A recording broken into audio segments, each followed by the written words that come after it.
আমার নাম রত্নাক্তার বিনিয়া, বাবার নাম রুবেল সরকার। আমার স্বামী রাশিদুল ইসলাম রাশেদ।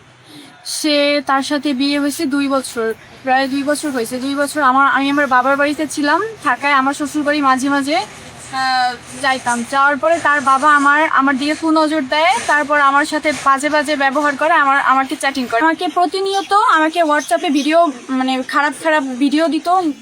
দেওয়ার পরে মানে উলঙ্গ, আমার শ্বশুর উলঙ্গ অবস্থায় সে আমাকে ভিডিও পাঠাইতো, আমাকে বাজে বাজে SMS দিত, যত খারাপ প্রকার খারাপ SMS গুলো আছে ওইগুলো দিত। এটা আমার হাজবেন্ডকে জানানোর পরও সে এটা প্রতিবাদ না করে সে আরো উল্টো আমাকে বকাবকি করে, আমাকে গালাগালি করে যে আমার নাকি দোষ। তারপরে সেটার কোনো পদক্ষেপ নেয় নাই, তার বাবাকে উৎসাহ দিছে। তারপর তার বাবা সেইটার জন্য আমাকে ধর্ষণের চেষ্টা করছে।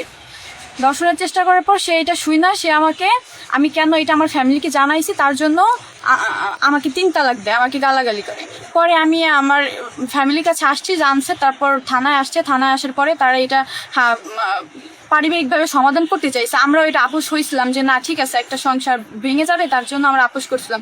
কিন্তু এই ছেলে, আমার হাজব্যান্ড, সে বলে যে আমাদের মান সম্মান খাইছে, তোমার সাথে আমি আর সংসার করতে পারবো না, আমি আর স্বাভাবিকভাবে থাকতে পারবো না। এর জন্য সে আমাকে হুমকি দেয়, আমাকে মেরে ফেলবে, আমাকে মেন্টাল টর্চার করে।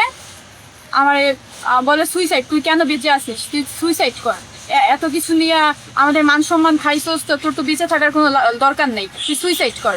তুই এইগুলো সব আবার আমার লিখবি একটা সাদা কাগজে যে আমি যা করছি ভুল করছি, এগুলো আমি নিজে ইচ্ছা করে করছি, তারপর সেটা আমাকে দিবি।